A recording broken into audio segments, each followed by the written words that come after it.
Okay, so I think that we can start our webinar. That is the closing event of the VitiSaroma project that has been funded by the Research and Innovation Foundation of Cyprus by 70% and by 30% by Kyperunda Winery. Myself representing Cyprus University of Technology, we carried out a significant amount of analysis thanks to our postdoctoral research associate, Dr. Egli Georgiadou.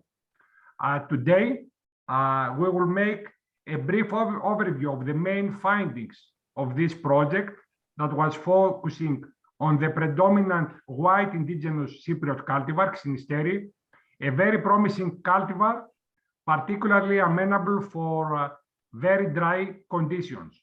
Thereafter, we will have three presentations by Fabio Mencarelli from the University of Pisa, Claudio Donofrio, again from the University of Pisa, and Andrea Bellincontro from the University of Viterbo. At the end, we will have time to discuss the main findings about this research.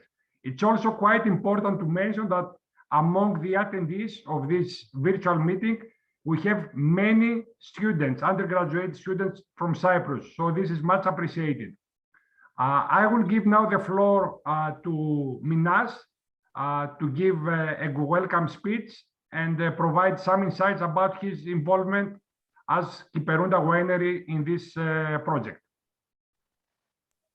Yeah, I would like to thank you all on behalf of me and Kyperunda Winery.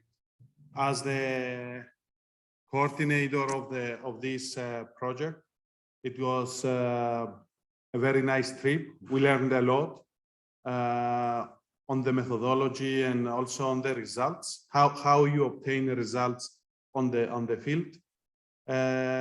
For us, this I have to state is that for us, Xynisteri is the most important variety, meaning for the winery. 50% of our current production is coming from the variety. And we believe a lot on this cultivar. Since, as George said, we had very diversified adaptation in very different climates and different terroirs. It's something that we try to decode.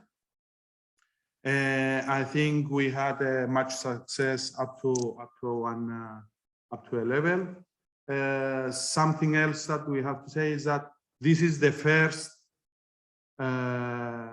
in such a scale research done in the Cyprus viticulture, and more. And it's a really honor for our team from the winery to be a part of this wonderful trip.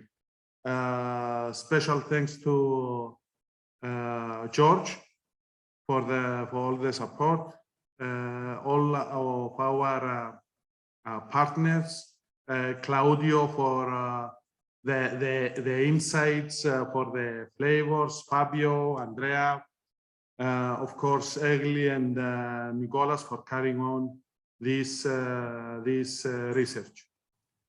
So for me, that's it. I think we have to give the floor to Egli to start the presentation. Thank you, Minas. Egli, you can share your screen. Egli was the main researcher of this project, but as you will realize from her presentation, many students were involved in this experimental approaches that he has carried out. So Egli will try to discuss this very intensive, super intensive, actually 2-year work within 20 minutes, providing us the main insights from this work. Egli, the floor is yours.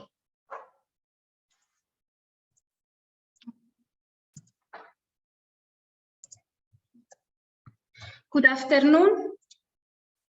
I am going to present the ideas, main findings, and future perspectives of VitiSaroma Project.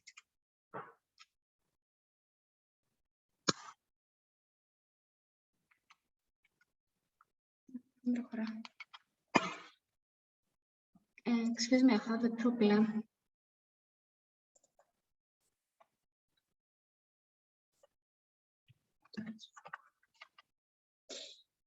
The project title is Valorization of the Reference Indigenous Grape Cultivar Xynisteri under Variable Vineyard Condition through Sensorial Analysis and Aromatic Characterization.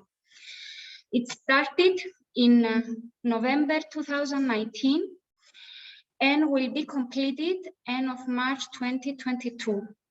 It was funded by European Regional Development Fund and the Republic of Cyprus through the Research and Innovation Foundation.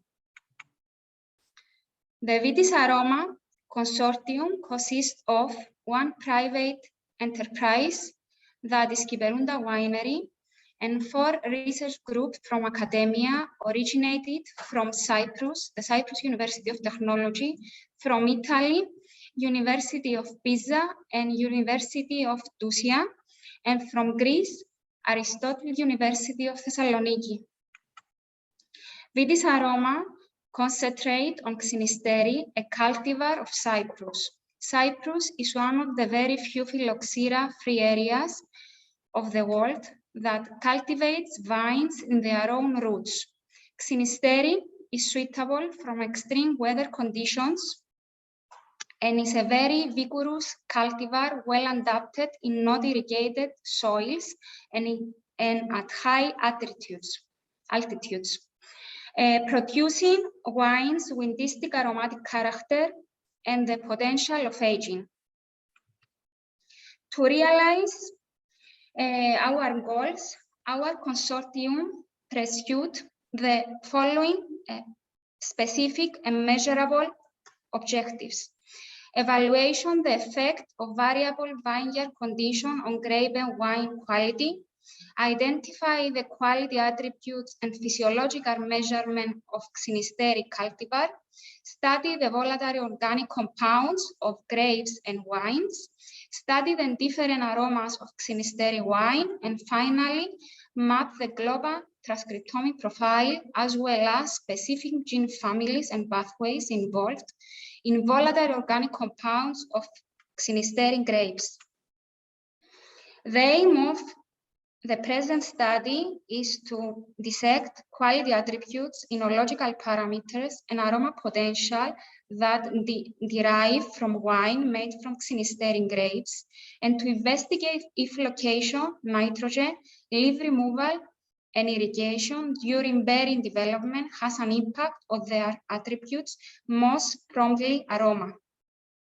In the 2 pictures below, you can observe that irrigation vines have higher leaf area with higher number of leaf layers and dark green color as compared to the control. In addition, grapes are less exposed to direct sunlight in the irrigated vines.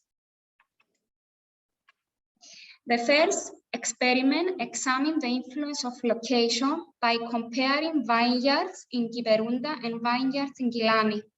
Vines in Kyberunda are bush-shaped, not irrigated vines, and planted at 1,200 meters, whereas vines in Gilani are also bush-shaped and not irrigated vines, but are planted at 800 meters.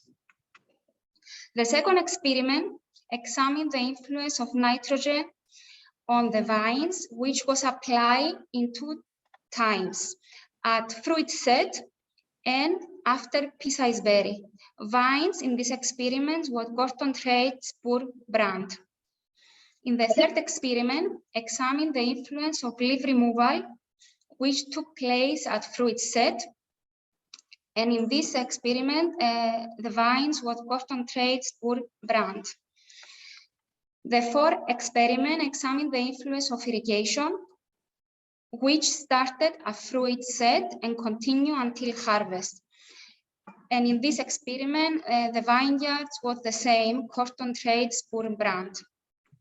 For the leaves, we measured several physiological photosynthetic pigment parameters and cellular damage indicators such as water potential, stomatal conductance, MDA, and others.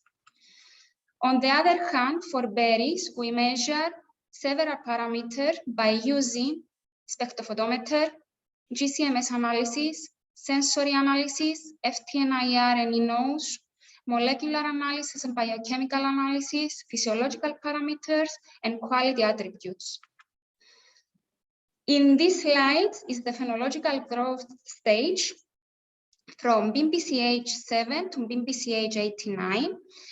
Leaves were harvested from BMPCH 75 to BMPCH 89, and berries were harvested from BMPCH 85 to BMPCH 89. The first experiment examined the influence of location, found that the soluble sugar content was higher in Gilani than in Kiberunda, and the concentration of glycosylate aromatic compounds in Gilani is higher than Kiberunda at fully ripe stage.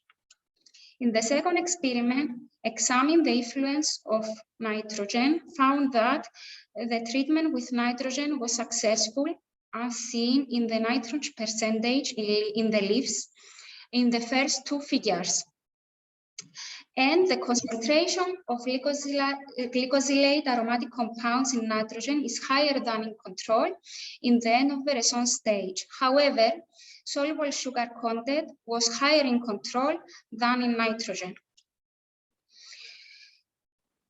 In the third experiment, examined the influence of leaf removal, found that although at leaf removal the skin was more red due to sun exposure compared to control, the soluble sugar content was the same in both control and treated berries. In addition, the concentration of glycosylate aromatic compounds in leaf removal is higher than in control.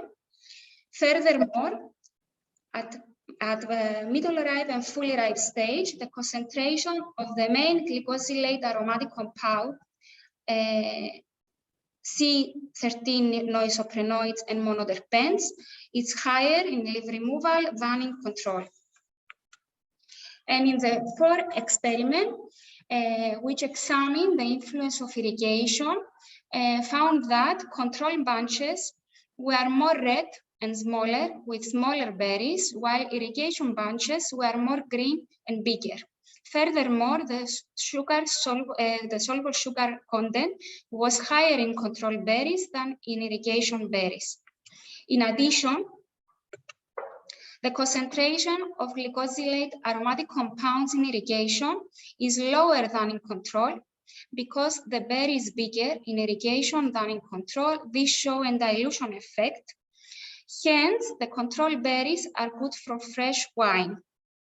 However, high biosynthetic activity of glycosylate aromatic compounds was observed in irrigation berries. The concentration is lower, but the content is higher. Therefore, irrigation berries are good for wine from sun-dried grapes. After the completion of the project, the future perspectives are, firstly, identify the characteristic aromas and their pathways, and monitoring these pathways will assist to improve the production of the right metabolites, which will result in producing better wine with higher quality and organoleptic attributes, as well as distinctive and intense aromas. Secondly, the identification of aromas and pathways will assist in creating new viticultural procedures and new ways of approach to establish new vineyard sites. And lastly, to support with sound scientific data the suitability of Xynisteri as a variety to be used as a long-term adaptation measure from countries where their viticulture is already negatively impacted by increasingly warm and dry growing conditions. I would like to thank everyone involved, specifically Minas Mina, George Christodoulou, Alexandros Papadopoulos, and Victor Vasilin Iosou from Kiberunda Winery, Associate Professor George Manganaris, Associate Professor Vasilis Fotopoulos, Nicolas Valanidis, Varnavas Neoptolemou, Anna Maria Tagiadoru from Cyprus University of Technology, Professor Claudio Donofrio, Professor Fabio Mercarelli, Dr. Francesca Venturi, and Dr. Giuseppe Ferroni from University of Pisa, Professor Andrea Bellingondo from University of Tusia, Professor Maria Klappa and Dr. Georgia Toulakou from Forth, and Aristotle University of Thessaloniki, the Professor Stefanos Koundouras. These photos show the hard work we all put in.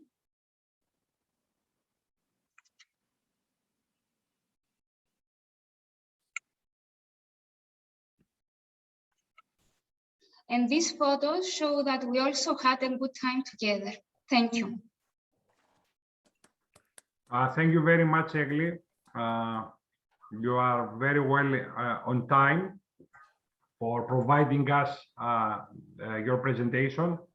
We think that from these 4 interrelated yet independent experiments, we will manage to receive an equal number of publications in highly referred journals, and most importantly, to provide some tangible results for Kiberunda Winery in order further to promote Xynisteri wine. I would like now to introduce our next speaker, Fabio Mercarelli from University of Pisa. Fabio spent most of his career at University of Viterbo, and during the last years, he moved at the University of Pisa. He is full professor of innovative technologies for food handling and enology, and he is working in post-harvest technology and physiology of fruits and vegetables for more than 30 years. In 1993, he started to teach enology and to run research on post-harvest treatment of wine grapes in order to improve the wine quality. Since 2000, he has been working on wine grape dehydration and on non-destructive techniques for fruit and vegetable quality, monitoring them with an array of analysis like electronic nose, fluorescence sensor, and magnetic resonance imaging. Also, he is an editor of the book dealing with sweet, reinforced, and fortified wines, printed by Wiley, and also he is executive editor at the Journal of the Science of Food and Agriculture. Fabio came to Cyprus back in 2018 as member of advisory committee of Dr. Savas Konstantinou, who supported his PhD in Commandaria wine. And Fabio already gave us very precious advices of how we can improve our dehydrated grapes in order to produce a high quality Commandaria. For that reason, we asked from Fabio to provide a talk about grape dehydration and how this process can help to produce high quality white wine, since Xynisteri is a white cultivar. Fabio, the floor is yours for your presentation. Okay. Thank you, George, for the invitation, and congratulations to Egli for the huge amount of work she has been doing. Now there are very interesting results. Some needs more deeper reflections, but there are something very interesting results for the short presentation she gave for the huge amount of the work. So I try to share my screen. Let me see if we are able to do. Okay.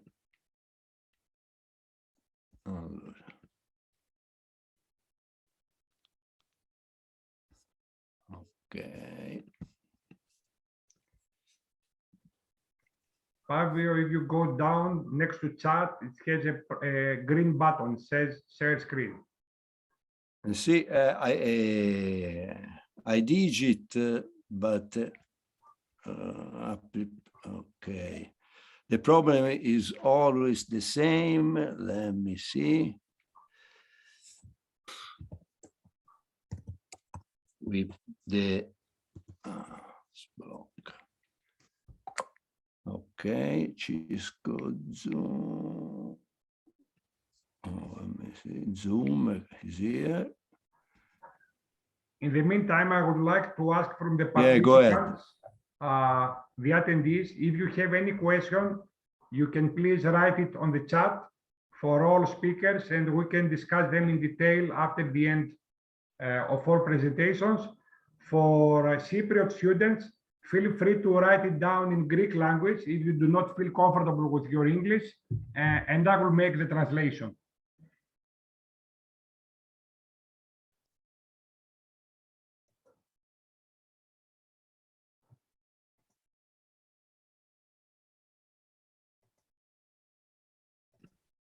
Okay. So sorry, but I have to go out and coming back. Okay, no problem, no worries, Fabio. Okay. Okay, now we Can you see it? You can make it just presentation Yes. mode. Excellent. All right. Perfect. Can you see? Yeah, excellent. All right. Okay. So, okay, Cyprus is one of the places where one of the best wine from withered grape is made all over the world. The Commandaria is always a surprise when we drink Commandaria for the quality of the wine, the fantastic aroma nuances that we can find in this kind of wine. So, and when I was in Cyprus, I was surprised from the Xinisteri variety and the flexibility of this variety to provide dry and sweet wine of high quality.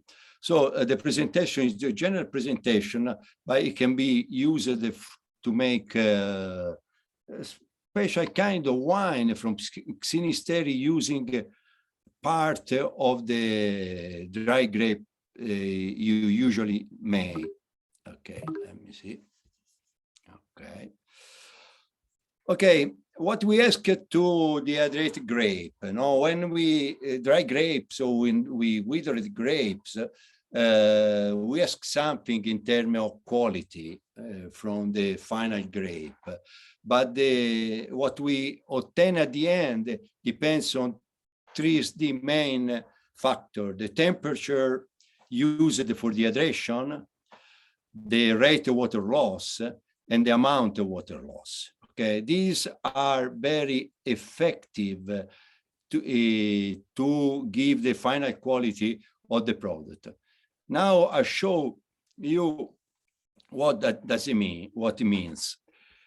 Dehydrated grapes at 20 degrees means increase the aroma complexity, increase the volatile acidity, increase the phenolic fraction.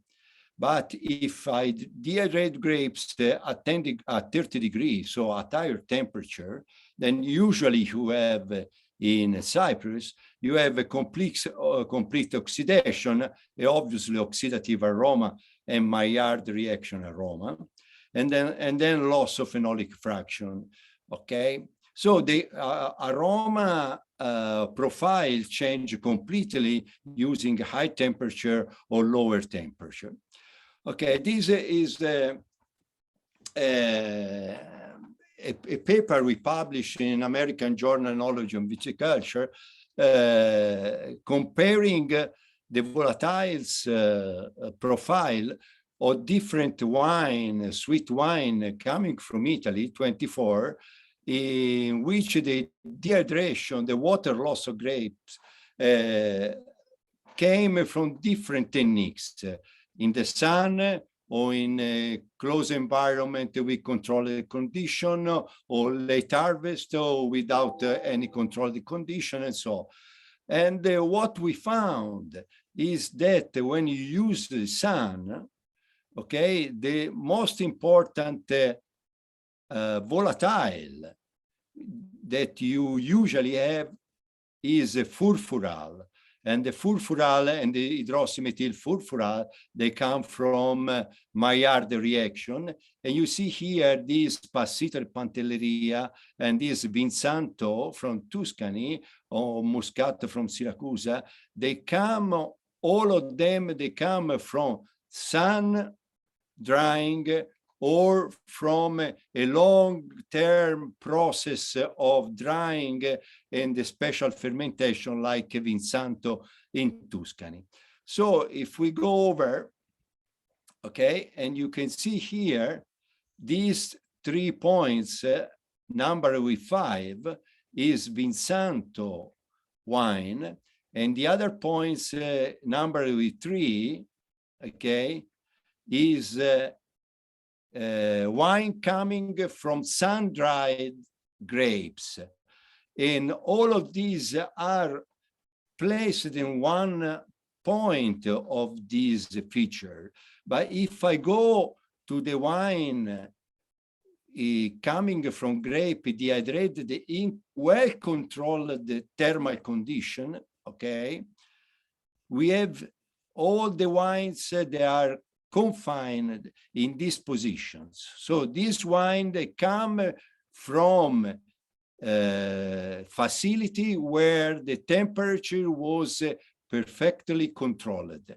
So these wines are completely different from the wine coming from Sun or from Vinsanto. The other wines you can find here, number four, they are coming from late harvest.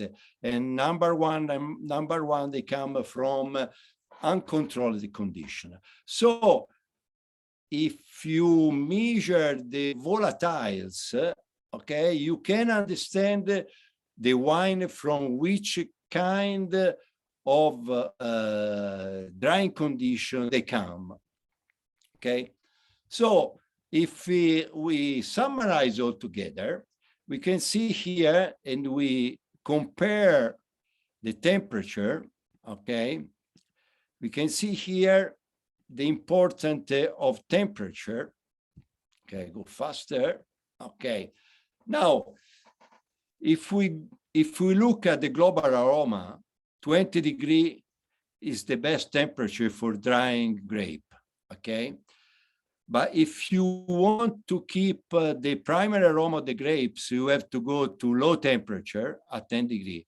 If you want to go to have oxidized aroma, you must go to 30 degrees, okay? Now, if the temperature affected the volatile aroma, okay, and so the aroma of the wines, what happens if we go faster with the water loss? So if we go faster, if we sorry, not faster, but if we lose more amount of water, okay, at different temperature, okay? So if we lose 30% of water loss at 20 degrees, and we compare with 30% of water loss at 10 degrees, we can see here that the global aroma is much higher than at 10 degrees, okay? But the primary aroma is higher after 2 months, okay? And then these 10 days, okay? Depending, okay, after 2 months, you have more or less the primary aroma is the same, okay, at 20 degrees and 10 degrees, okay? But in 10 days of water loss, so if we go faster, okay, we can see that the oxidation aroma is much higher at 20 degrees than at 10 degrees. So if we go faster in the at the same weight loss, okay, the oxidative aroma are higher than the primary aroma. Okay.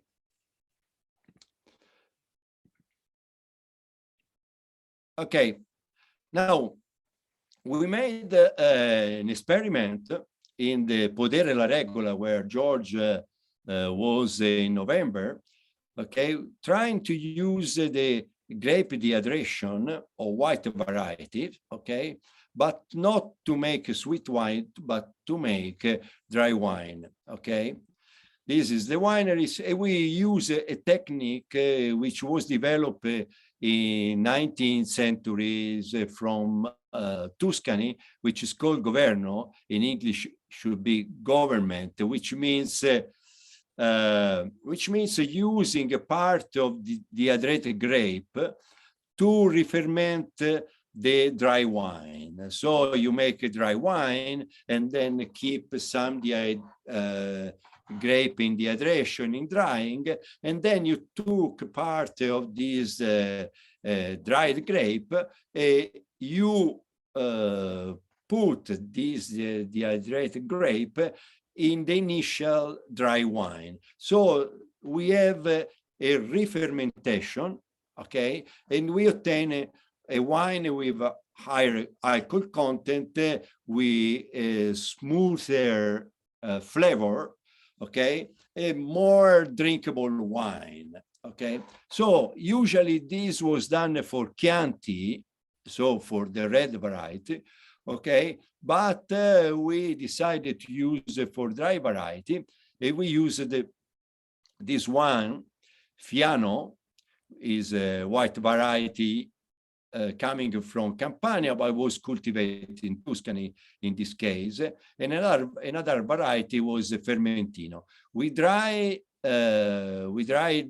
Fiano to reach 30% water loss and to reach 22, 27, 28 degree brix in sugar. And we used these facilities was in all the facility where was used for keeping the grape during the dehydration, but in this case, we control accurately the temperature by using sensor developing in Viterbo by Raffaele and Andrea, okay? So monitoring the relative humidity, the temperature, and the weight loss. Okay, so this was, so all the conditions were controlled by remote sensing, okay? And these are the condition of air dehydration in the facility. And this was the harvest to make Governo wine.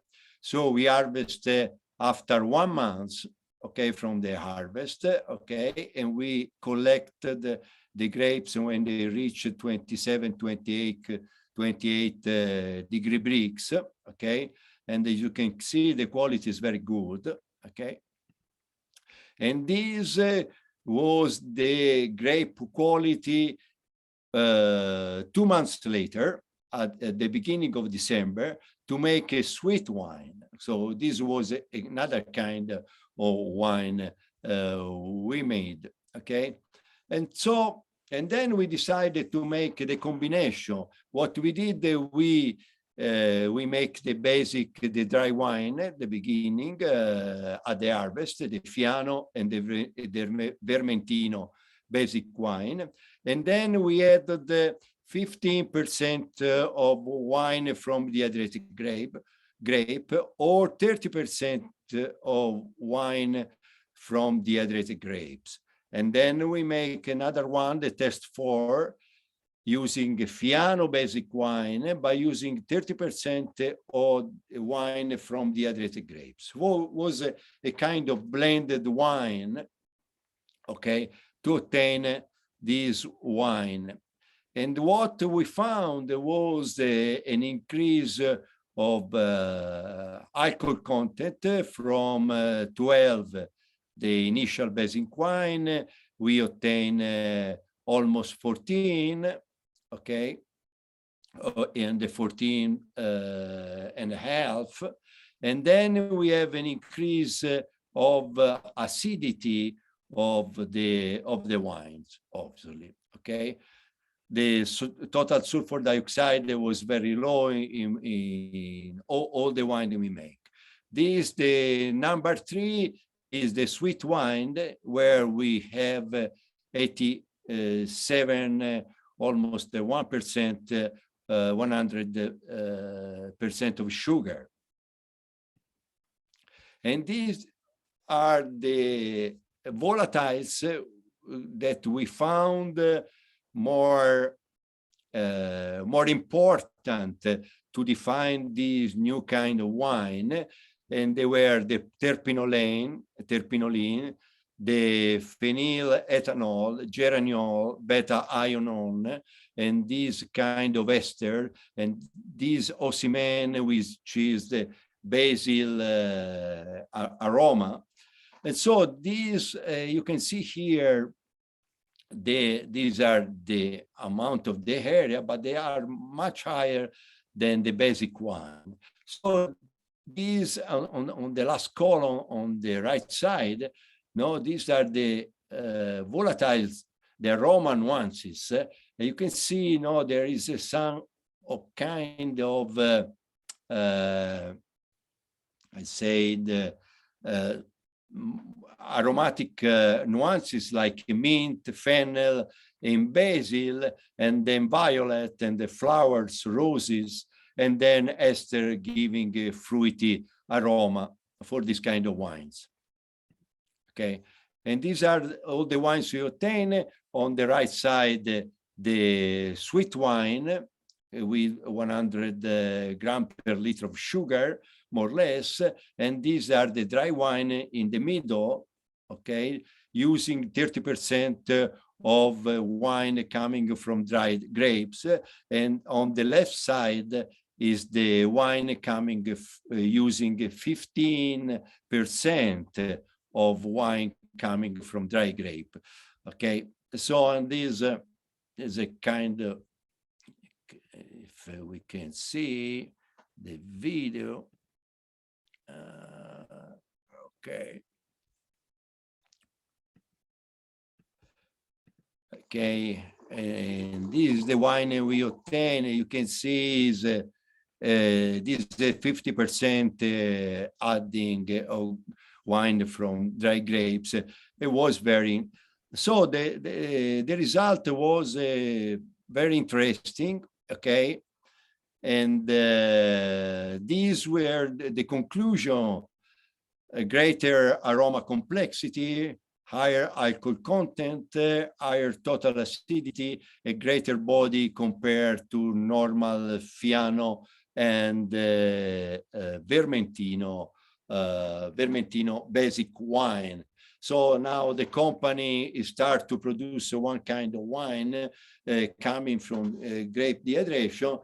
And this, I think, is an opportunity even for Sinisteri, using part of dry grape to make great wine with greater body and more complex aroma. Okay. Thank you for attention. Thank you, Fabio. Thank you, Fabio. Thanks. I would like to ask the audience if there is any question on what Fabio raised. I'm really happy having people both from academia and stakeholders from Italy and Spain. And I don't know if Juan Moreno, who is among the attendees, if he would like to open his camera and microphone and make a general comment about Fabio's talk.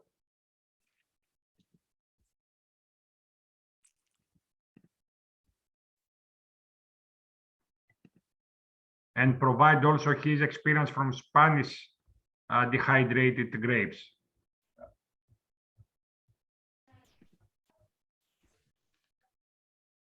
Okay. Hola, Juan. Por favor, habla.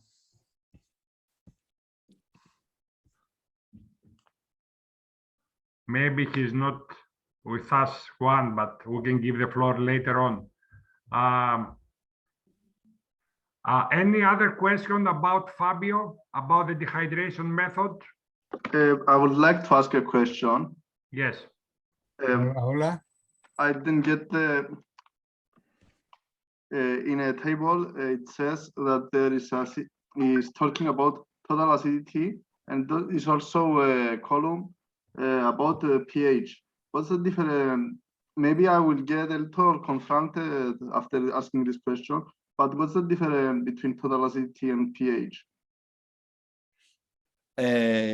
pH and total acidity, you mean? Yes. This is a question Okay. from an undergraduate student, Fabio. Yes. Okay. What we found that the total acidity usually increase during the grape dehydration, because of concentration effect. Usually the tetraacidity at the beginning of dehydration usually decrease, and then for the concentration effect increase.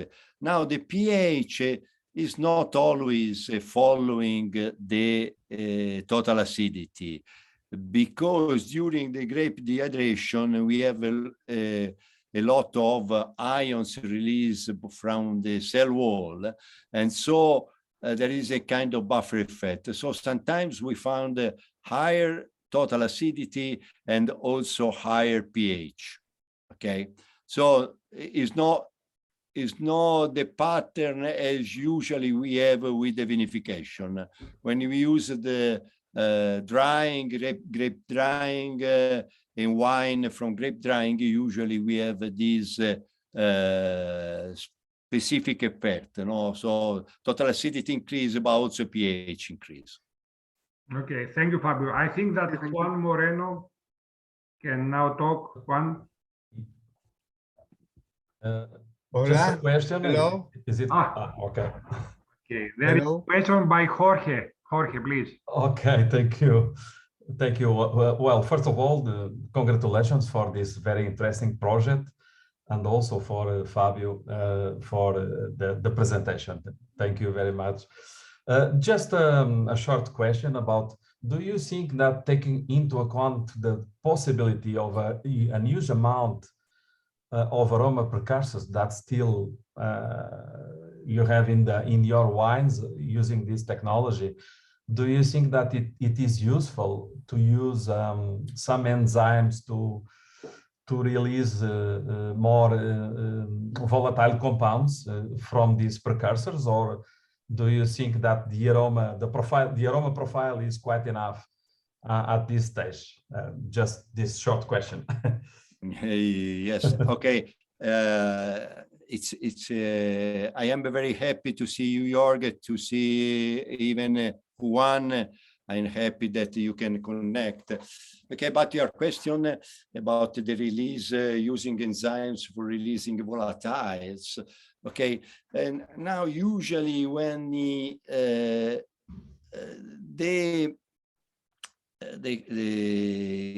glycosylated compound in the grape dehydration depends a lot on the type of dehydration technique you use.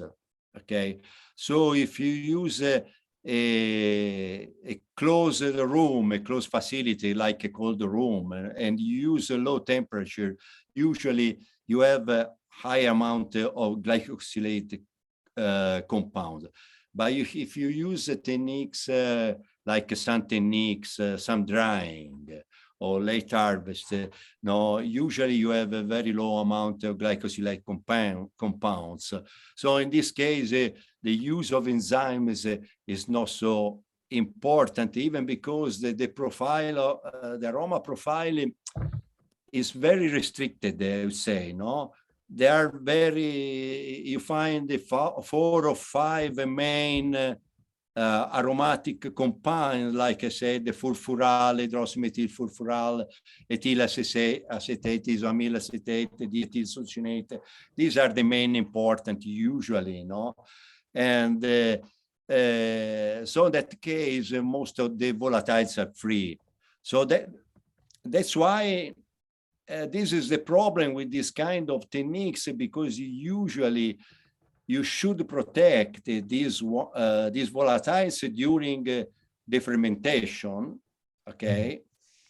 Instead, most of the time is a very oxidative process. The fermentation is used, no, because it is an open process. Nobody's using reductive vinification, no, using carbon dioxide dry ice, or using nitrogen and so on. So most of the time, obviously, you lose a lot of volatile compounds because an oxidative process take time. Yeah. Okay. Thank you, Fabio, and congratulations again for the presentation. Thanks and the to you. project. It's a pleasure to be here. Thank you very much. Thank you very much. We can move to the next talk, and I have asked from Juan Moreno, he can make a statement at the end of all talks.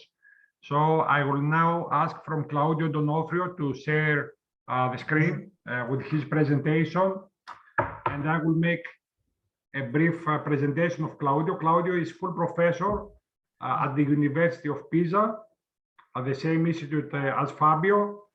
He's working in the area of viticulture since 2000, with his main area of interest being the management of vineyards to improve grape aroma quality, discovery and characterization of genes involved in grape aroma biosynthesis, using morphological and phenological productive descriptors.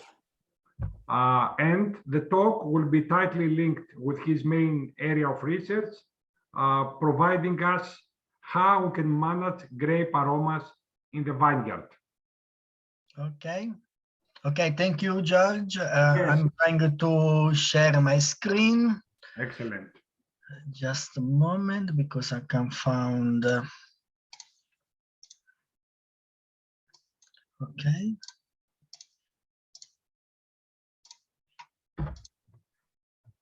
It's not so easy.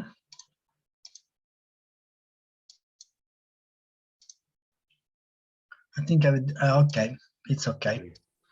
Now you can see my screen? Yes, all set. Okay. Okay, thank you for the invitation and also for the involvement in this very interesting and large project. I want to ask you, George, if you can give me the time, because I prepare many slides, so I don't know how much time I need. Okay, I will let you know. I will let you know once the 20 minutes. Okay, perfect, perfect. Okay. Okay. Okay, you can see the full screen now? Yes. Okay. So we are talking, I'm talking, as say George, about the management of grape aromas in the vineyard. So it's a very complicated topics of research, because there are many factors. As you know, aroma in wine is very few, because it's just the 0.5% about, but are very important compound, because from this compound depend in large part the quality of the wine. So in the wine, we have three types of aroma. Three classes. So from the first class is the primary aroma, varietal aroma, that come directly from the grapevine. For the people that work on viticulture like me, as the more important, also because this kind of aroma allow to do identification of grapevine variety and terroir when the people testing the wine. Also, there is a large part of aroma is secondary aroma, come from fermentation or pre-fermentation processes, also from the hydration processes, from the metabolite that are in the grapes, but also from some aroma precursors present in the grapes. And finally, there are the tertiary aroma that come from the wine aging. So some aroma come directly from the grapes without any kind of modification, like the free aroma, like free linalool or like free geraniol or some other. But the most part of aroma okay, come from the grape and then add some very small modification during the fermentation processes. And in particular, there is the deglycosylation, the most part of aroma in grape are in glycoconjugate form. The aroma is linked to some sugars, moiet, and thanks to some hydrolysis process during fermentation, is possible to obtain the free aroma that are sensorially active. So it's quite complicated. Also, there are two kinds, from the technological point of view, we have two classes of grapes. There are the aromatic grapes. There are just grape inside the free aroma are up the threshold, the perception in the level, so we can taste the aroma when we eat the grape. And the most part of grape that we use for vinification process are neutral grape. This means that the most part of aroma are in glycosylated form, and there are just very few free aroma below the threshold perception level. So, no, doesn't matter. So it's very complicated to work on aroma in wine, because some come directly from the grapes, but there are many others that depend of some metabolite in the grape, but that are not aroma in the grape. So it's very difficult to understand what's happening. About the varietal aroma, the main classes of varietal aroma are terpenes, non-isoprenoids come from the degradation of carotenoids, volatile benzenoids like volatile phenols, thiols with sulfur atoms. There is the methoxypyrazine with nitrogen, and there is the aliphatic carbon A6 carbon that come from the degradation of plasma membrane through lipoxygenase. And then there are some other classes that are not so important. The most part of aroma we can find in the skin, but also there are some aroma that are in the flesh, in the pulp of the berry, and each kind of classes aroma have a specific trend of accumulation during berry development. So it's quite complicated to control to study the aroma. Also because the technique for the analysis of aroma are very expensive, the equipment is very expensive, the consumables are very expensive, but overall are very time consuming. So it's quite difficult to analyze a large quantity of samples. So also it's difficult to work on the management of aroma in vineyard, because they come from very many different pathways. So there are many specific pathway regulated in different way. So when we apply in some agronomic practice, they can influence each kind of pathway in a different way. So it's quite difficult to understand in advance what's happening. So for example, there are the monoterpenes. It's important especially from muscat variety that come from the plastids. Also benzenoid, phenylpropanoid, and non-isoprenoids come from plastids. But also there are some other class of compound like sexuterpene, but also thiols and methoxypyrazine that come from the cytosols, included aliphatic alcohol. Okay. For example, about the sesquiterpenes that are synthesized in the cytosol, monoterpenes are synthesized in the plastids, so are like sensitive. Okay, so the effect of light can modulate the biosynthesis of monoterpenes, but not of sesquiterpenes. Using the same from carotenoids that are the precursor of non-isoprenoids. So this is important to understand which kind of technique we can use in the vineyard for modulate the different classes of aroma.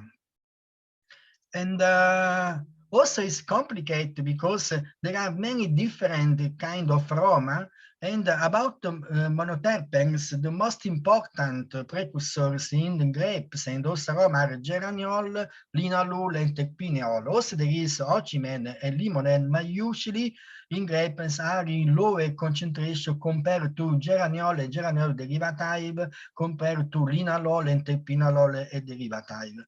So it's for example, we analyzed the aroma composition in some aromatic variety cultivated in Tuscany, in particular l'Adriatico and Moscato Bianco that we call Moscatello. We use for make Passito wine is Moscatello di Montalcino. We compare for two variety of references, Brachetto and Malvasia Aromatico. You can see that the fraction or the different kind of monoterpenes is different. In particular, Moscato Bianco is the most different compared to the other variety. And then we also hypothesize a kind of flux, okay, of metabolite flux for geraniol that is usually 20 times more compared to the biosynthesis of terpineol, and geraniol usually is 2 times more abundant in the most part of grape compared to linalool and derivative. So also the genetics of aroma compound, in particular of monoterpenes and sesquiterpenes and terpenes in general, is quite difficult because in the genome of grapevine we have many putative terpene synthases, more than 150, okay, and then 60, about 17 are putative functional genes, and actually about just 15 have been functionally characterized. So we analyze all these genes in different tissues of the grapevine, and we found that there is a tissue-specific regulation. For example, some genes expressed in the leaves are not the same genes expressed in the grapes, in the roots, and so on. So, in particular, among the 7 linalool synthases, the most part are expressed in the green phase of berry development, phase 1, but just 2 are expressed during the phase 2 and phase 3, during ripening.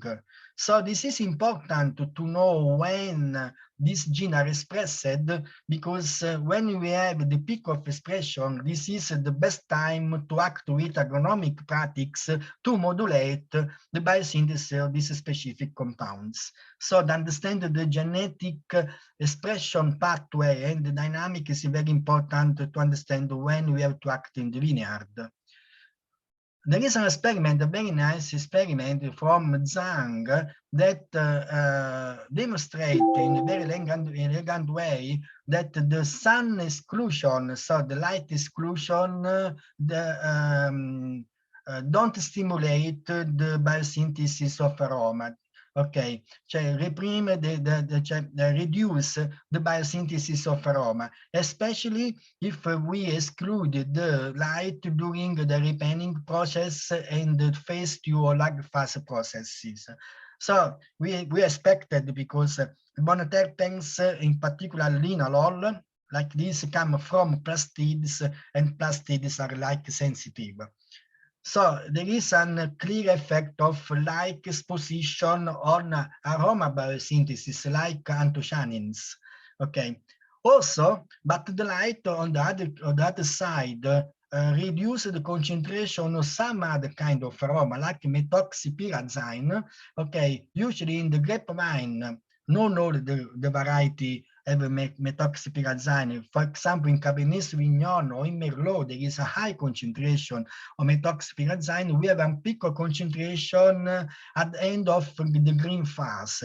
And then during the phase 2 and the phase 3 of ripening, decrease. And this decrease is much more fast. How much is the light exposure, because are very sensible, like tires, to temperature.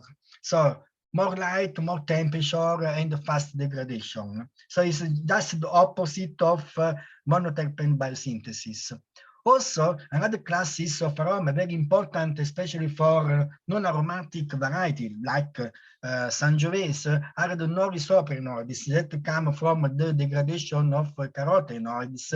So, and there are a group of papers that demonstrate the during the repinning, there is a degradation, a reduction of the concentration of carotenoids, and at the same time, there is an increase of concentration of non-isoprenoids. So there is a decrease of the concentration of carotenoids, and at the same time, there is an increase, okay, that of the concentration of non-isoprenoids. Non-isoprenoids come from the degradation of carotenoids. So all the techniques that increase the concentration of carotenoids during the green stage of berry development, then increase the concentration of non-isoprenoids content, the non-isoprenoids during the ripening phase. So this is a high correlation. So about this, we analyze the effect of basal leaf removal before the flowering, just after flowering, after the fruit set, and at the horizon. And then we found that, okay, we measure different parameters like humidity, par, berry temperature, and some other things. Okay, and then we found that usually the leaf removal at the beginning, just after fruit set, increase the most part of the concentration of berry aroma, in particular monoterpenes and isoprenoids. But the same technique applied later around the horizon usually decrease the concentration of berry aroma. So my suggestion, the suggestion is never to apply basal leaf removal after the horizon. Okay, because it's reduce the concentration of berry aroma. Okay, also we make another experiment. Okay, in this case, we measure the light, okay, in the control, and also leaf removed vines, and that we found that there is a different illumination in the canopy. Okay, it's of course just for we expected this, but also there is another thing, the temperature, okay, of the berry exposed to the sun and the leaf removed vines reach 46 degrees. It's a very high temperature. In the control was 40 degrees, also was a high temperature. Okay, 2011 was a very warm season. Okay, but anyway, the effect of high temperature in exposed grape can modulate high modulate the concentration of aroma in the berry. So in this case, we found that the leaf removal at fruit set, okay, was more effective than the leaf removal just before fruit set, because the leaf removal at fruit set, there is two effects.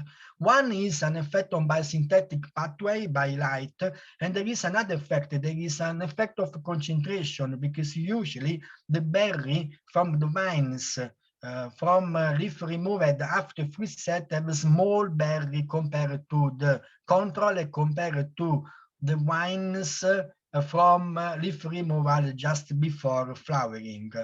Also, we found that the shading of grapes reduced the berry aroma as we expected. Also, we analyzed the concentration of carotenoids, and we found that effectively the concentration of carotenoids is highly correlated to the concentration of isoprenoids biosynthesis during the ripening. Also, we found some gene expression, but doesn't matter. Okay, we found that effectively, okay, the light stimulate the expression of some genes involved in carotenoid biosynthesis. Okay. Also, we correlate, okay, the increase, this is the increase of aroma, okay, in berry from leaf removed vines compared to the control. Look, we in medium, okay, we obtain about the 50% of more aroma in grapes from leaf removal vines. So it's a very good result in Sangiovese. Okay, but also we correlate, okay, the increase of this aroma, okay, with the Winkler index. Okay, and we found a negative correlation with the Winkler index. It was expected because when we have a high temperature, the high temperature degrades the aroma that we obtained before. Okay, and another thing, for example, the leaf removal in aromatic variety is not a good practice because the leaf removal increase the temperature for the berry, and increase the temperature degrade very fast the free aroma typical of aromatic varieties. So we suggest just the leaf removal just in not aromatic variety. Okay. Also, we studied the effect of deficit irrigation. Okay, regulated deficit irrigation on two varieties, Sangiovese and Merlot, in combination with two different rootstocks is 1,105 3% and is SO4. Okay, two of the most used rootstock in Italy. Okay, we found a correlation, we found an interaction between the variety and the rootstock as we expected, but in particular, we found that the regulated deficit irrigation applied during the green phase are much more effective in increased aroma content of berry compared to the deficit irrigation applied during the maturation, during ripening. Okay, there are different results. There is a positive correlation with the pre-verizon stress, water stress, and negative correlation between among the post-verizon water stress and all classes of aroma that we analyzed. Okay, here there are some data about the specific compound, but it's the same result. Okay, also we analyze the variability in a vineyard, especially in Tuscany, especially often there is a high variability in the vineyard. So we used an proximal sensor we call MaxVine from Piacenza. Okay, and so we had the map of vigor different vineyards. We are in South Tuscany in Montecucco area. So for the green we can find the high vigor vines and the red the low vigor vines, and the yellow is intermediate. So we found an effective that in this situation for the production of Montecucco Sangiovese wine, the low vigor are much better than the high vigor, but the worst thesis was the medium vigor. So the effect of vigor is very important of production of aroma. Also, we analyzed the aroma in different area of Tuscany. Okay, for 3 consecutive years, from 2009 to 2011, we found that effectively we can see the effect of year, but the effect of the area of cultivation is much more important than the effect of year. This is important because in this case we can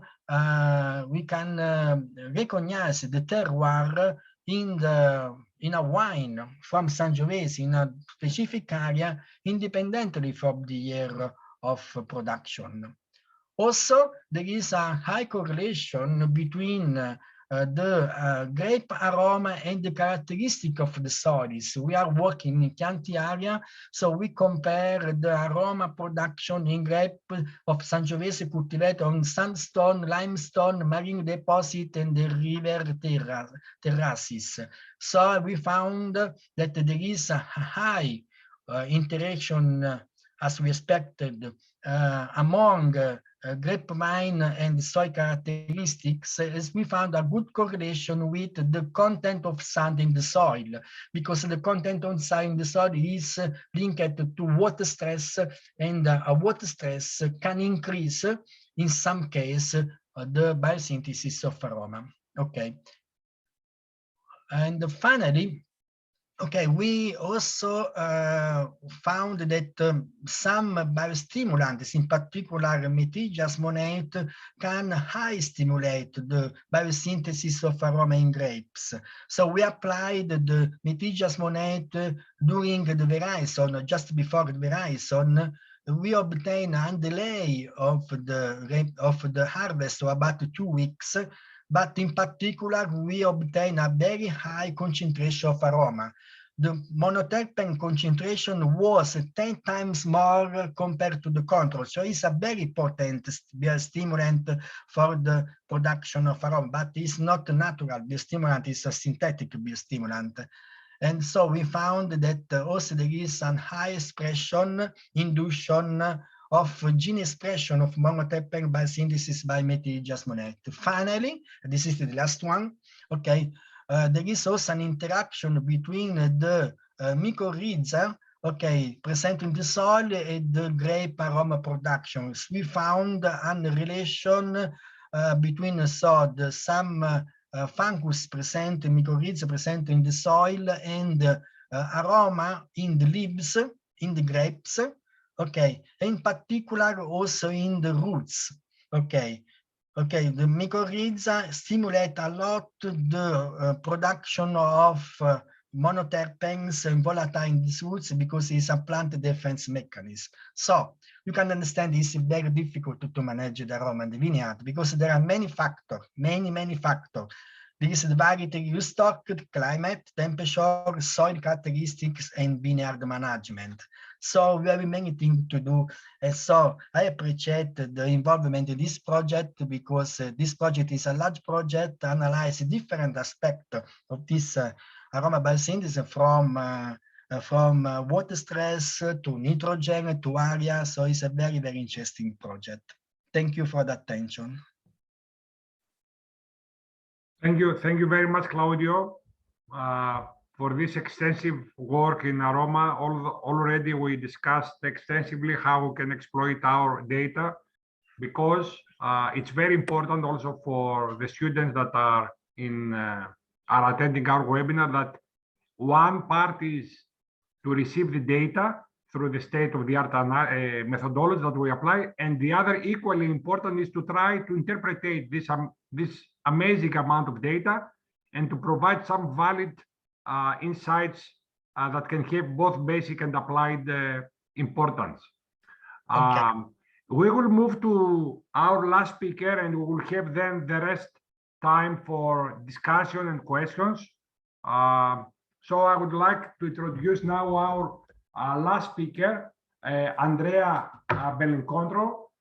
Andrea is associate professor at the University of Tuskegee, and he has great expertise on non-destructive technologies for monitoring grape quality, both in the field and after harvest. And his talk is tightly aligned with the subject of non-destructive technologies. So Andrea, we are really eager to follow your talk. Okay. Thanks, George. Is the presentation visible in full screen?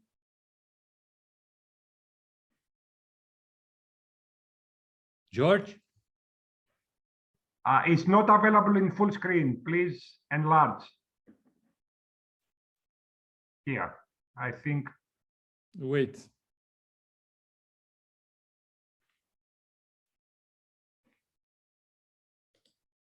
Okay. Yeah. Okay. Okay. Thanks, George. Thanks for all the organizers of this event and for inviting me. In my today's speech, I will describe some techniques related to the non-destructive technologies for monitoring wine grape quality, both in field and during post-harvest ripening or post-harvest dehydration process that we appreciated in the previous presentation that Fabio made before me. Okay, starting from the initial consideration about the non-destructive technologies, we have to consider that the monitoring of wine grapes is a very decisive event, which is related to aim and fixing the best harvest time, also defining a so-called good enological goal. So we can consider that traditional analytical determinations that we call also destructive analysis or wet chemistry present some limitation, like for instance, they are time consuming, they are labor consuming, they are expensive, and sometimes they are environmental unfriendly. So on the other hand, non-destructive technologies present several advantages. They are non-destructively, of course. There is a rapid data acquisition by using these devices. They are multi-parametric and multi-analytic. Most of the time, there is no deep sample preparation. They are not expensive, once operative, of course, and they are environmental friendly. So Daniel Cozzolino, who is can be considered one of the most important researcher working in the field of non-destructive technologies, in 2006 proposed this sentence: near-infrared spectroscopy is a real alternative to analytical analysis, both on intact and processed grapes. And we can consider also that NIR spectroscopy can reduce of about 80% the time for analysis compared to the standard methods. And as a consequence of this, the cost, of course. In the last 15, 20 years, there is a large literature established the potentiality and the performance of the NIR spectroscopy when is addressed to evaluate the internal wine grape quality.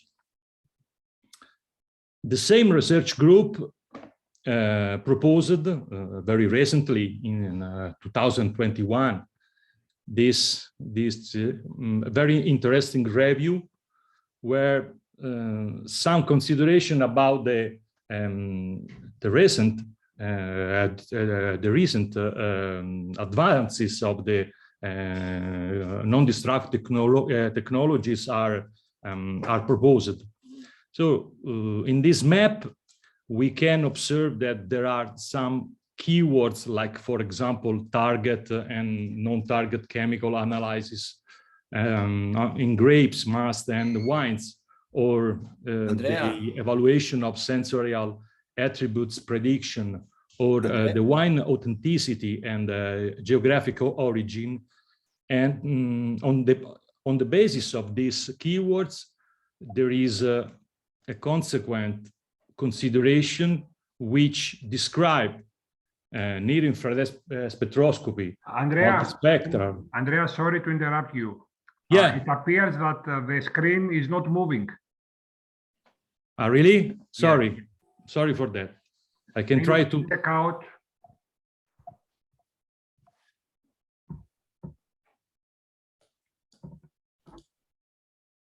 Now? No. No. Oh, sorry.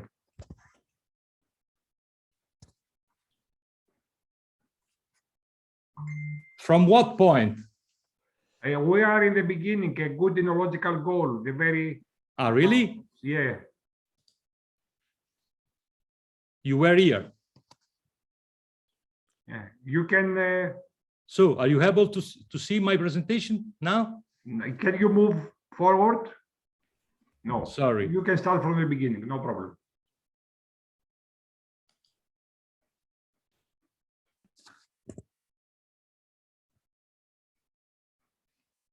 But did you hear me?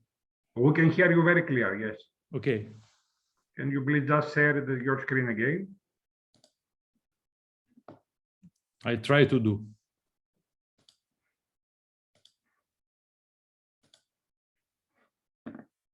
Okay.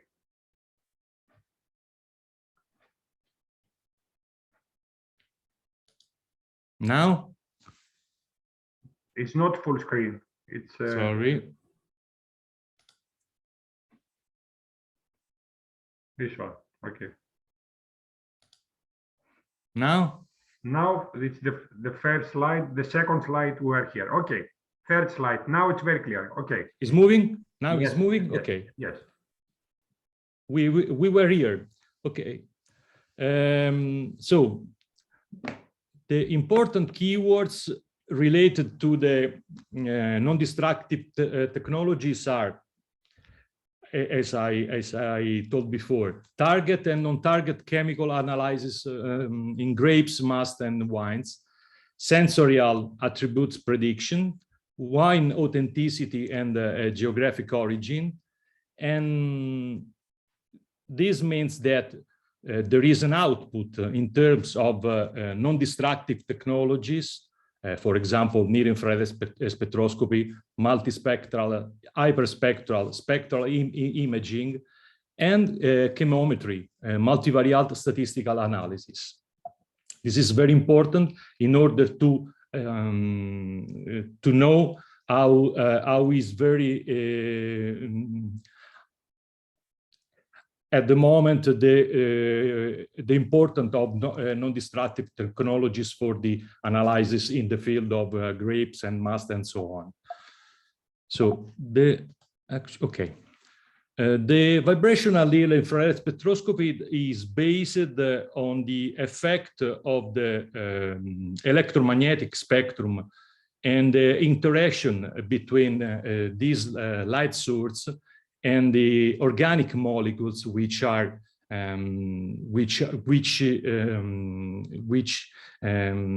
inside the vegetal tissues.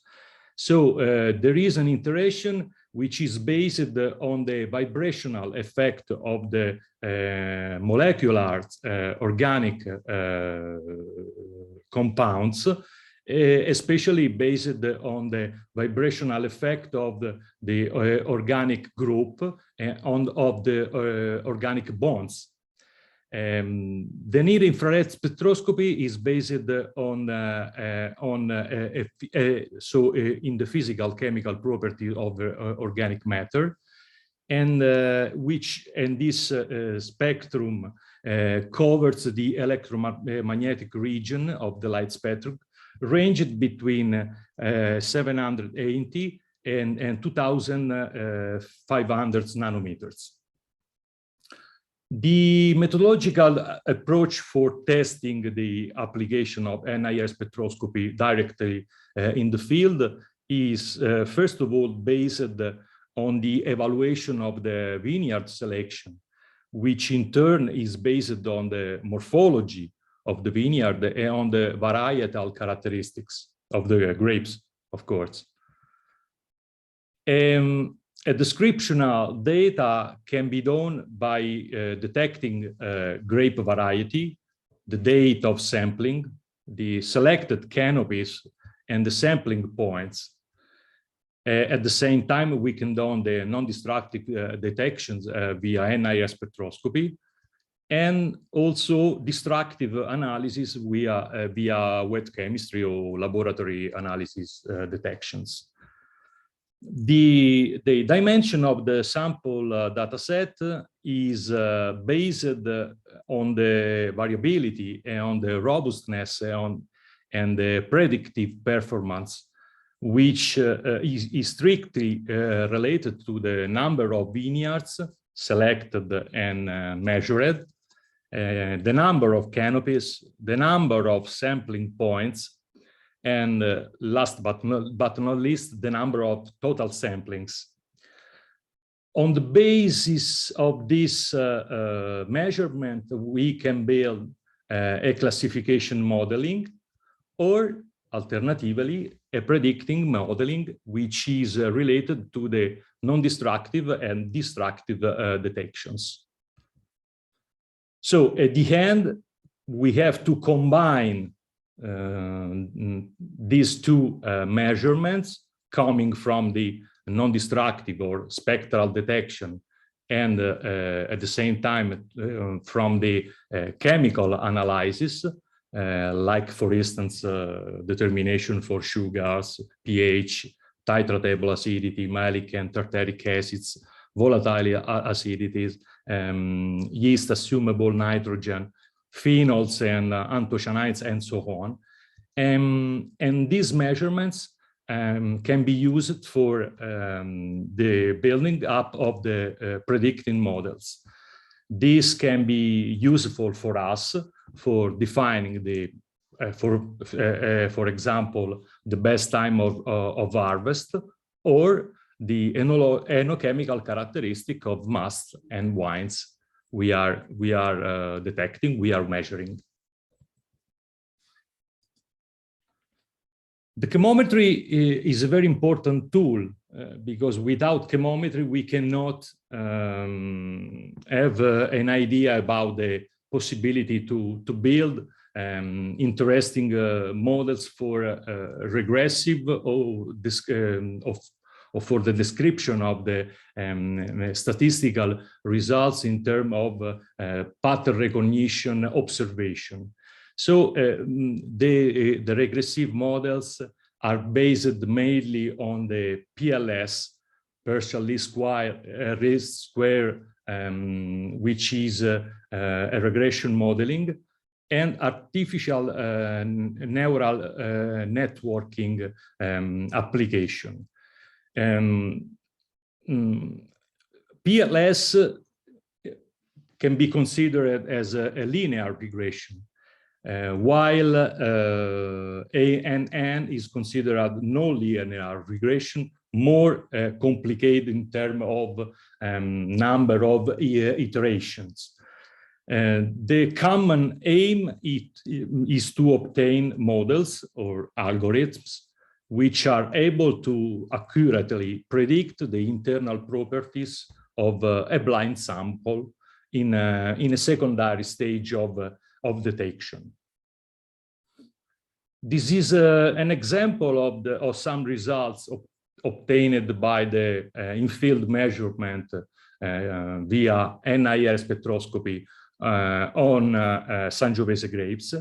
For example, for total solid, reducing sugar, titratable acidity, pH, total polyphenols and total anthocyanins, or tartaric acid and malic acid. The graphical representation here reported is a scatter plot, which is the characteristic representation for measuring and for representing the correlation between non-destructive and destructive detections, and for evaluating the correctness and the robustness of the modeling. At the end of this subsequent stages of the modeling, of the model building up, we obtain a final consideration for the enochemical parameters in terms of predicting correlations and hypothetical errors. So in this table, I reported the two important parameters which are described from the predicting correlation in percentage and the error in prediction, which are referred to each one parameters, chemical parameters. This is the final consideration in terms of accuracy and robustness of the models, of the obtained models. With respect to the VitiSaroma project, we tested this kind of instrument based on NIR spectroscopy and specifically on FT-NIR spectroscopy. FT means Fourier transformed, is an interferometric system which presents several advantages in terms of accuracy and in terms of potentiality for the application, because is applicable directly in the field or in batch, like for laboratory detections. We used this instrument like for this last combination with respect to the samples come from directly from Cyprus, like stored samples, masked samples. This is an example of the obtained results for the VitiSaroma. We tested all the samples derived from each single treatment, in-field treatment. And here we are reporting, I'm reporting the results in terms of PLS DA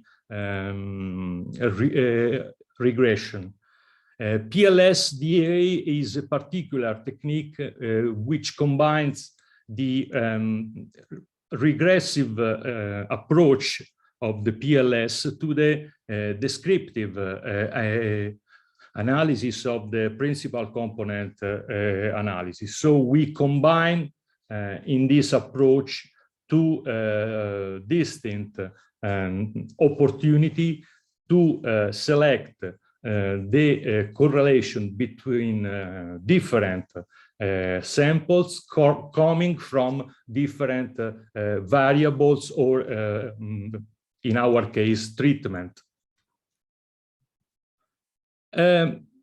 Another consideration can be done about the opportunity to use this kind of device, as I told you before, for example, for measuring the dehydration process during post-harvest treatment, like Fabio well described before. The first consideration can be done in terms of the characteristic of the NIR spectrum. The NIR spectrum presents two important spectral peaks in correspondence to the wavelengths of 1,400 about and 1,920, 950. These two peaks are strictly related to the water absorption. So is quite clear that by using this kind of techniques is very easy to associate this spectral region to the dehydration process dynamic in terms of progressive weight loss, which is clearly associated to the water loss. And this is well represented by the score plot, which is proposed on the right side of this slide. After that, even considering the high correlation between NIR spectrum and water loss from the grape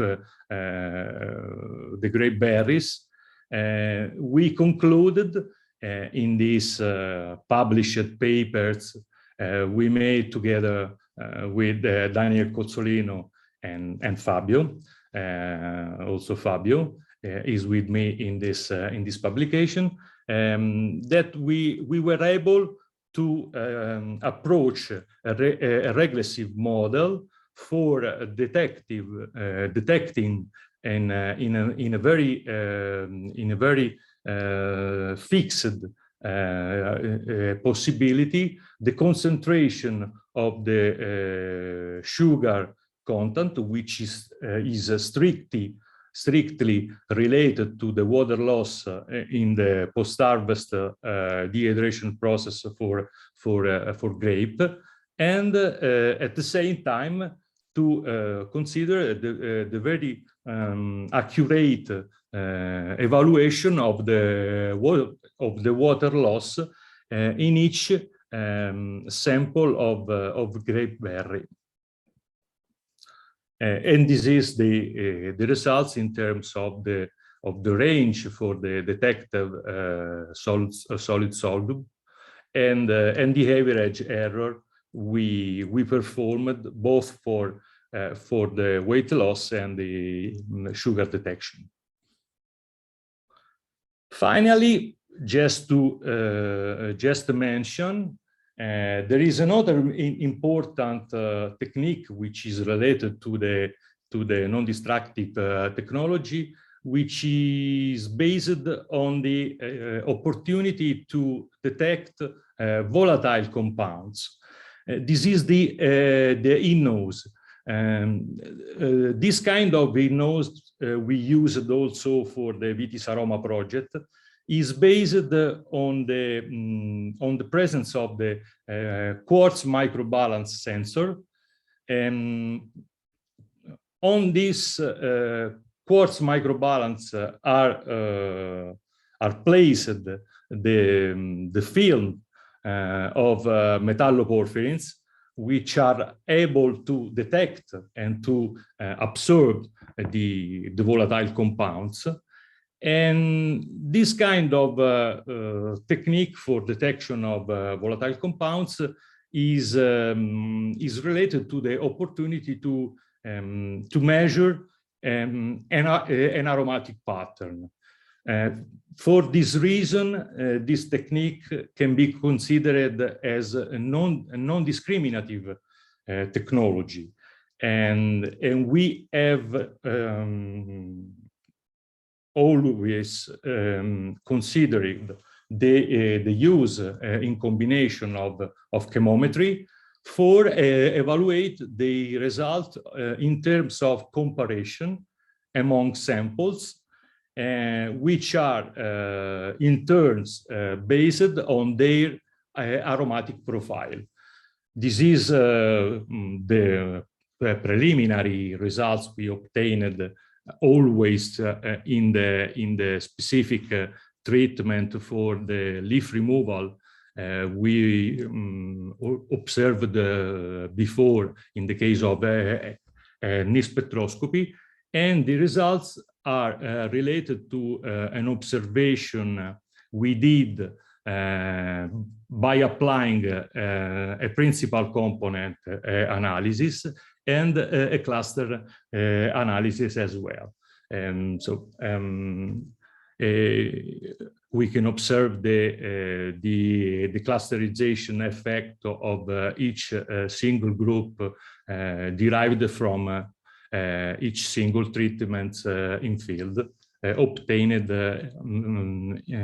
as a consequence of the in-field treatment for the leaf removal. Okay, I think I finish. Many thanks for your kind attention. Thanks to George and to Egli and to Mina, always for inviting me, and I'm here for some questions. Thank you. Can I ask a question? Yes, please. Andrea, please go ahead. Hi, Yeah. Andrea. This is Andrea. We're going to collaborate on the Marie Curie project. How are you? I'm fine. And you? Fine. So about the NIR acoustic optical spectroscopy.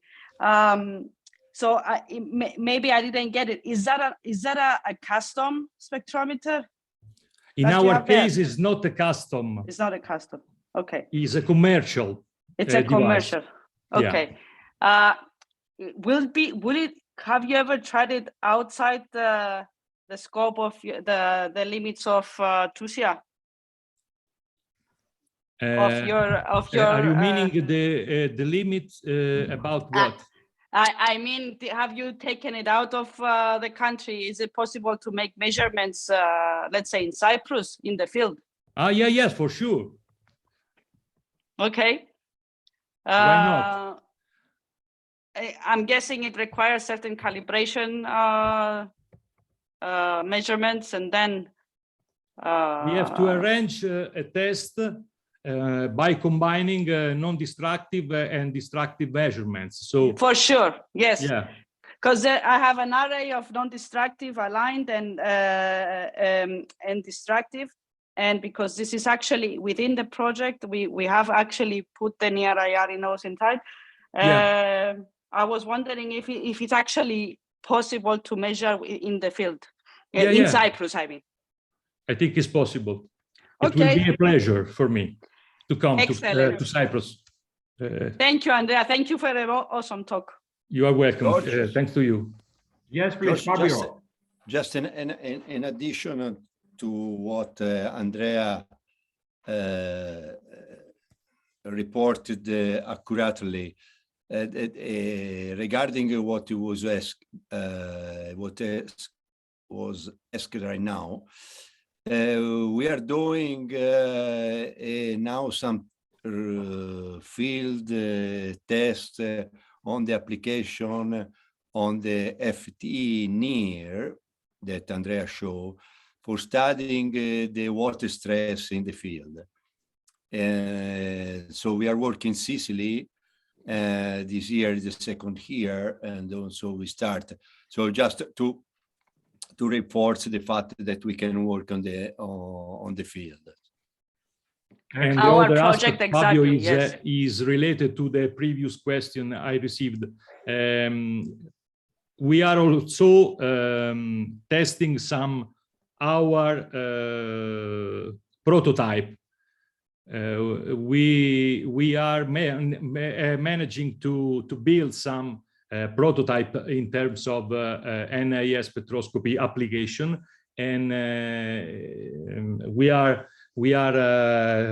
confident that in the few 2 years we were able to arrange some measurement with this new prototype, which is based on IoT technology and is very easy to use. It will be very easy to use and very cheap. So this is the new for the next future. Excellent. I would like to give the floor to Juan Moreno. He had some problems with his connection. He would like also to address a question for Fabio. So Juan, if you can hear us, you can open your microphone and your camera. I am Jaime Moreno, so I am going to answer on behalf of Juan Moreno. Can you guys hear me? Yes, please. Yes, please.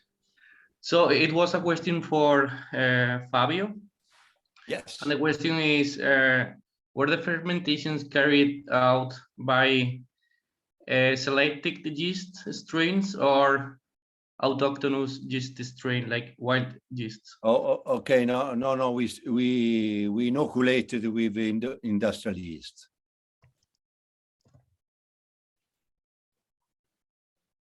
Is that okay? Sorry, I couldn't get the answer. Can you No, repeat, okay. please? No, we used just commercial yeast to inoculate it to start again the re-fermentation when we added the dry grapes. All right. Okay. Thank you very much. Thank you, Juan. Any other question from the audience?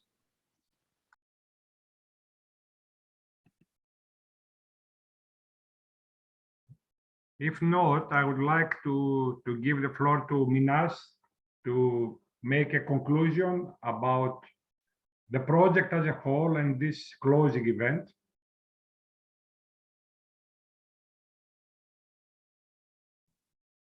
So I would like to thank everybody for the wonderful presentations, the insights for the current work that is done in all of our departments in the various universities.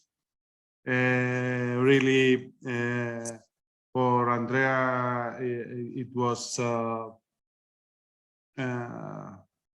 really a big surprise to see the preliminary results. So of course, we talked with Donofrio for all the volatiles and how we are going to present them. So for me and George, I suppose we are looking into to come to the conclusions and bring the results onto a paper form that can the industry can use. Thank you all. Thank you, George. Thank you, Egli. And nice for me. Okay, thank you very much, Minas. I think the credit is to you because all this project couldn't be realized without your support throughout all steps. This is much appreciated, seeing a stakeholder being actively involved in all parts of experimentation. And of course, I would like to give the credits to Egli, who worked over intensively throughout this 2-year period.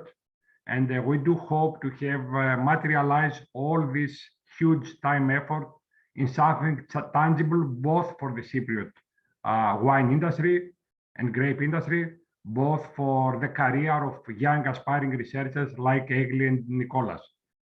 I would like to extend my gratitude to my friends and colleagues from Italy, Claudio, Fabio, and Andrea, and I hope the next meeting to be in presence. So thank you very much, also the attendees, and enjoy your afternoon. Thanks, Bye. George. Bye. Bye. Thanks, Minas and Thank Egli. you. Thanks. Thank you very much. Bye. Thank you. Bye-bye. Bye. Ciao. Bye. Bye.